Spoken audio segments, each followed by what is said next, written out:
Moi, je suis une avocate engagée et une entrepreneure également.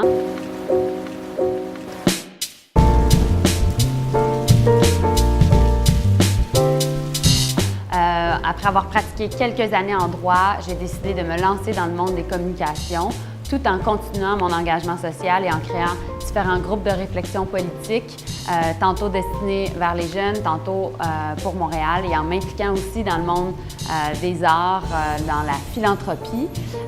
Et je pense que toute cette expérience bénévole-là que j'ai fait au cours de ma vingtaine m'avait bien préparée tantôt à devenir présidente d'une compagnie de communication, mais également plus tard à me lancer dans cette folle idée qui était de partir un parti politique et de briguer la mairie de Montréal. Vous savez, quand on a une idée en tête, le plus important, c'est d'avoir la conviction qu'on peut la réaliser. Et donc, le fait de créer un parti politique et de briguer la mairie s'inscrivait dans cette croyance-là. Voilà pourquoi mes collaborateurs, mes amis, mon entourage et moi, on a décidé de se lancer dans cette idée folle qui était de briguer la mairie. Le résultat a été extrêmement intéressant, même si le processus a été parfois extrêmement souffrant. 8 conseillers qui ont été élus. Malheureusement, moi, je n'ai pas été élue.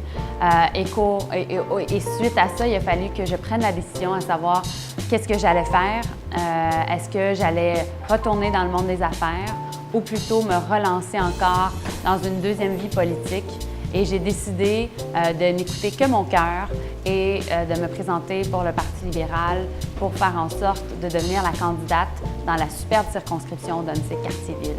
Et donc, je suis dans cette démarche-là maintenant. Mais vous savez, l'esprit entrepreneurial qu'on peut avoir tantôt dans le milieu des affaires, on peut l'avoir aussi dans différentes sphères de notre vie, incluant le monde politique. Alors moi, je suis dans une start-up politique présentement.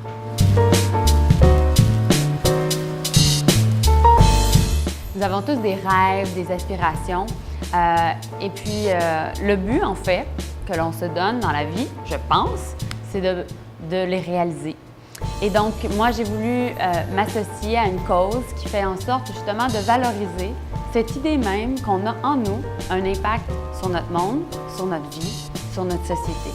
Et cet esprit entrepreneurial-là, il n'appartient pas seulement à la gente masculine, mais il est propre aux femmes.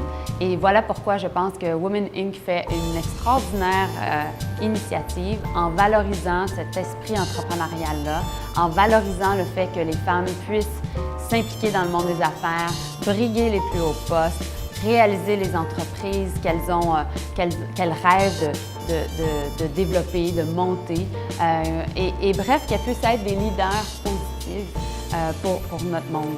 Et je suis profondément convaincue aussi que le style de leadership que l'on recherche présentement est en mutation et que justement le leadership féminin, celui qui est basé sur qui l'on est, celui qui est profondément authentique, qui est basé, qui ne correspond pas nécessairement à des stéréotypes masculins imposés, mais celui qui fait en sorte que l'on puisse juste être une leader tout en étant soi-même, mais c'est celui qui doit être valorisé et c'est celui qui, au cours du prochain siècle, prévalera.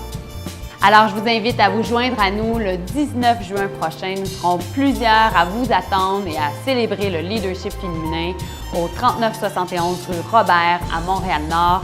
Et c'était Mélanie Joly. Ensemble, nous y arriverons.